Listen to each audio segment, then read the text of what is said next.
안녕하십니까. 이제 랩뷰를 시작하시거나 랩뷰를 사용하고 있는데 좀 더 체계적으로 배우자 하시는 분들께 조금나마 도움을 드리기 위해서 정기적으로 랩뷰 관련된 동영상 강좌를 업로드하고 있는 랩뷰 마스터 유튜브 채널입니다.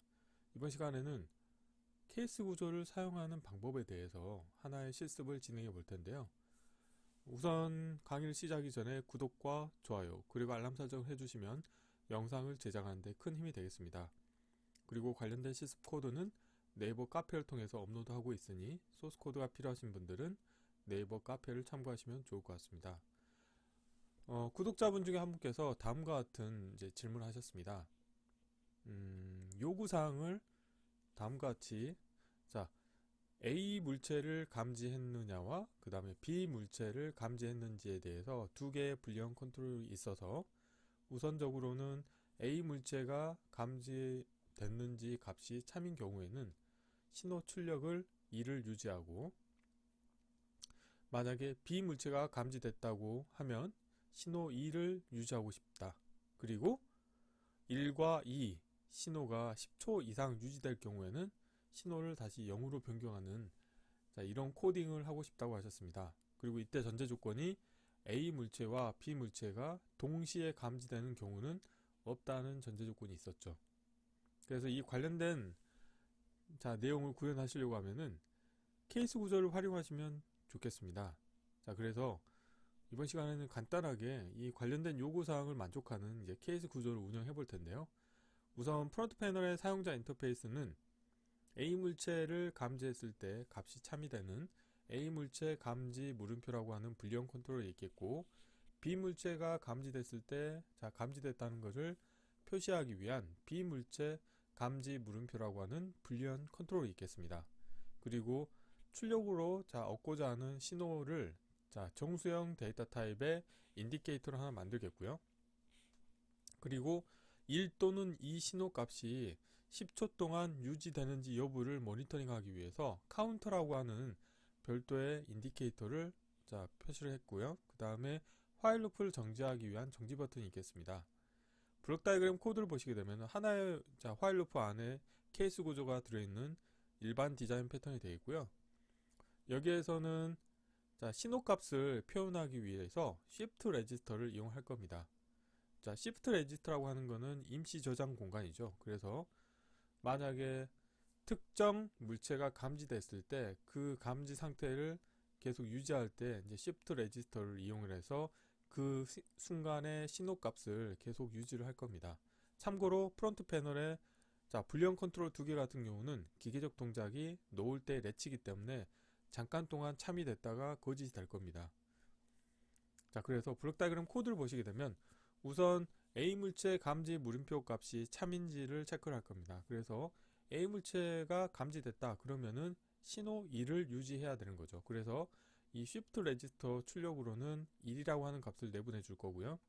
이 아래쪽 shift 레지스터 같은 경우는 값을 1 또는 2라고 하는 값을 유지하고 있을 때 카운트를 증가시키기 위한 shift 레지스터가 되겠습니다. 그래서 감지가 됐다고 하면은 카운트 값도 0으로 초기화를 시켜 주셔야 됩니다. 그래서 다음과 같이 A 물체가 감지됐는지 체크를 해서 감지됐다고 판단이 되면은 이 신호 인디케이터하고 연결되어 있는 shift 레지스터 값은 1을 출력으로 내보내 주겠고, 카운트 값은 0으로 초기화를 해 주겠습니다.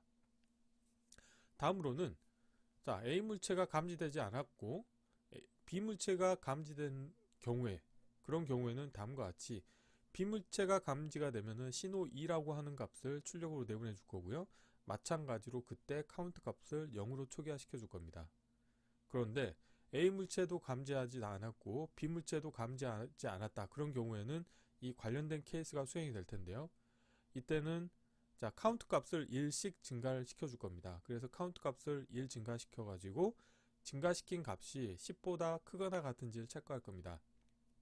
그리고 화일 루프 전체 루프 주기는 기다림함수를 이용해서 1초마다 한 번씩 폴링하도록 운영할 거고요. 그래서 만약에 A 물체도 감지하지 않고 B 물체도 감지하지 않는 경우에는 이 관련된 케이스가 수행이 되면서 카운트 값이 1씩 증가가 되겠죠. 1초마다 한 번씩 1씩 증가가 되다가 10이 되는 순간에 이 참 조건을 만족하기 때문에 그때는 신호 출력 값을 이 경우에는 0을 내보내 주라고 했기 때문에 0을 내보내 주고, 그 다음에 카운트 값도 다시 0으로 초기화시켜 줍니다.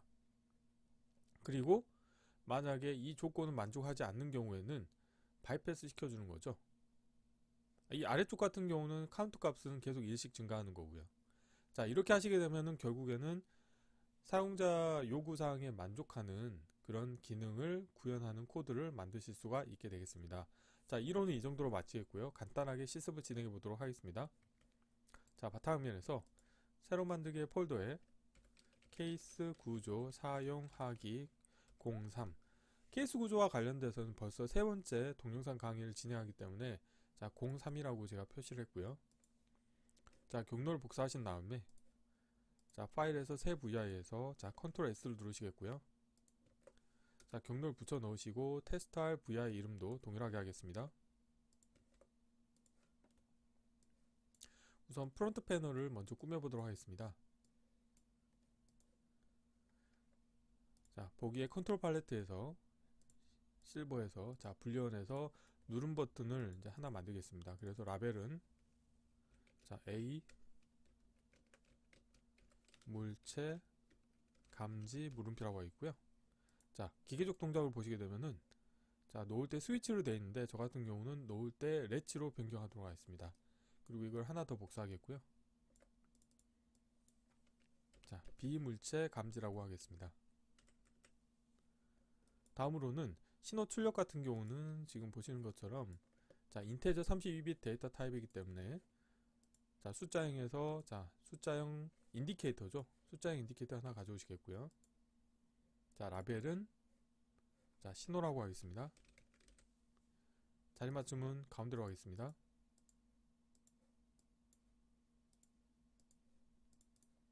자, 데이터 타입은 자, 인테저 32비트로 하겠습니다. 그리고 또 하나를 복사를 하겠습니다. 자, 카운트 값도 자, 라벨은 카운트라고 하겠고요. 그리고 화일 루프를 정지하기 위한 정지 버튼을 하나 만들도록 하겠습니다. 자, 불리언 카테고리에서 자, 정지 버튼 하나 가져오시겠고, 자, 세 개를 선택하신 다음에 아래쪽 경계로 맞추시겠고요. 라벨은 보이지 않도록 하겠습니다. 이렇게 하시게 되면은 자, 프론트 패널의 사용자 인터페이스는 완성이 됐고요. 자, 블록 다이그램 코드를 완성해 보도록 하겠습니다. 자, 블록 다이그램에서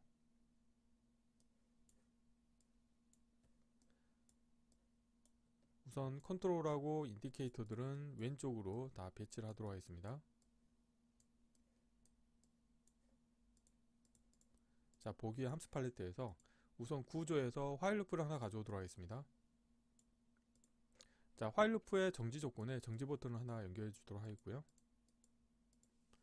화일 루프를 운영할 때는 CPU의 부담을 줄여주기 위해서 자, 타이밍 카테고리에서 기다림 함수를 사용하도록 하겠습니다. 그래서 자, 1초마다 한 번씩 폴링 하도록 하겠습니다. 그래서 1000ms를 인가해 주도록 하겠고요. 다음으로는 Shift 레지스터를 이제 두 개를 운영할 겁니다. 그래서 하나는 신호 출력을 내보내기 위한 하나의 Shift 레지스터를 운영하겠고요. 나머지 하나는 카운트 값을 자, 제어하기 위한 Shift 레지스터를 운영하도록 하겠습니다. 자, 그리고 Shift 레지스터를 사용할 때는 항상 초기화를 해주셔야 됩니다. 그래서 자, 여기에서 신호에서 상수를 하나 만들겠고요. 자, 0이라고 하는 값으로 초기화를 해주도록 하겠고요. 자, 마찬가지로 카운트 값도 0으로 초기화를 해주도록 하겠습니다. 다음으로는 자, 불리언 컨트롤을 이용할 텐데요. 자, 라벨은 왼쪽으로 배치를 하겠고요. 자, 두 개를 가져오신 다음에 우선 케이스 구조를 첫 번째로 만들겠습니다. 그래서 이번에는 A 물체가 감지됐는지 여부를 체크할 겁니다. 그래서 케이스 구조의 입력 선택자로 자, A 물체 감지 물음표 값을 인가하겠고요. 그래서 A 물체가 감지됐다. 그러면은 그때는 Shift 레지스터 값을 자, 1로 출력을 내보내 주셔야 됩니다. 그래서 다음과 같이 자, 이렇게 Shift 레지스터 출력으로 1을 내보내 주시면 되겠고요.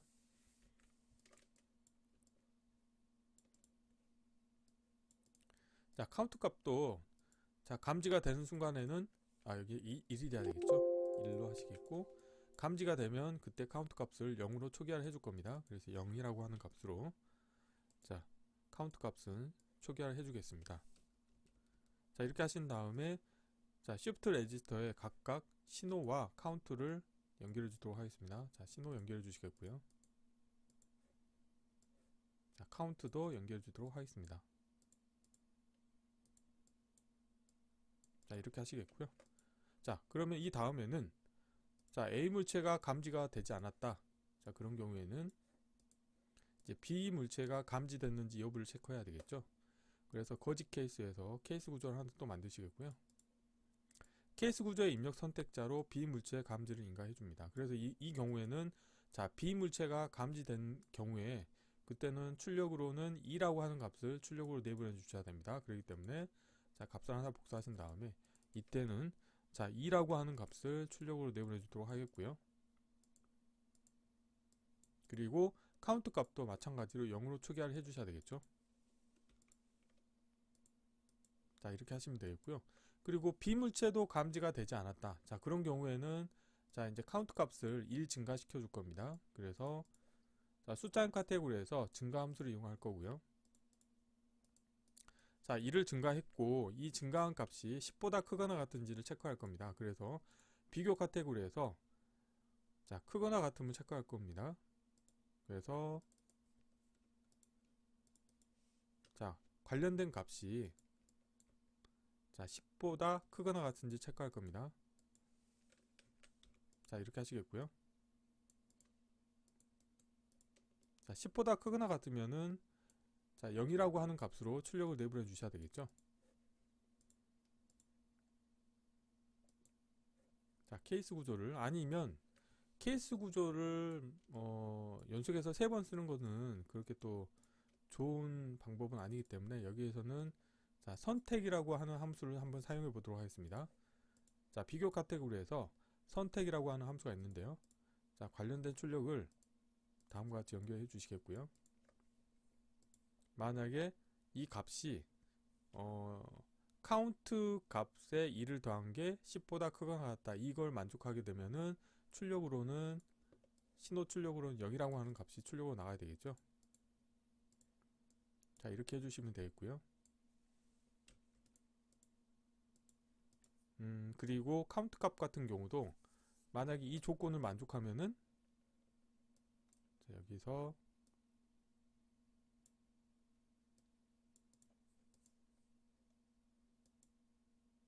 자, 이렇게 해야 되겠네요. 이 위에 그러니까 선택이라고 하는 함수를 2번 쓰셔야 됩니다. 자, 그래서 이거는 좀 케이스 구조는 좀 너무 중복해서 사용하지 않기 위해서 지금 이렇게 한 건데요. 뭐 이게 반드시 좋은 코딩 기법이라고 말을 할 수는 좀 없을 것 같긴 하지만 자, 여기에서 어떻게 할 거냐면 만약에 이 조건을 만족하지 않는 경우는 바이패스를 시켜 주셔야 되겠죠. 그렇기 때문에 자, 선택에서 이 셀렉트 값이 거짓인 경우에는 입력 shift 레지스터 값을 그대로 출력으로 내보내 주시면 되겠습니다. 자, 이렇게 해볼게요. 자, 마찬가지 방법으로 자, 구현을 해 보시면 되겠습니다. 이 부분을 자, 이렇게 복사하시겠고요. 자, 셀렉트 값을 연결해 주도록 하겠고요. 자, 카운트 값도 마찬가지로 0으로 초기화를 시켜줄 수 있는데 여기에서 그렇지 않은 경우에는 자, 여기에서는 자, 이게 좀 와이어링 하기가 좀 불편하네요. 자, 이거를 이렇게 하겠습니다. 이거 좀 올리겠고요. 자, 이 값을 자, 다음과 같이 1 증가한 값을 출력으로 내보내 주셔야 되겠죠. 자, 이거는 케이스 구조를 안 쓰고 이제 구현하는 방법이다 보니까 코드의 복잡도가 이게 더 증가할 수도 있습니다. 아니면 일단 이렇게 하고 동작을 확인해 보도록 하겠습니다. 자, 이렇게 하시게 되면 이제 코드가 다 완성이 됐고요. 자, 필요 없는 것들은 보이지 않도록 하겠고요. 자, 컨트롤 팔레트도 닫겠고요. 자, 실행을 해보겠습니다.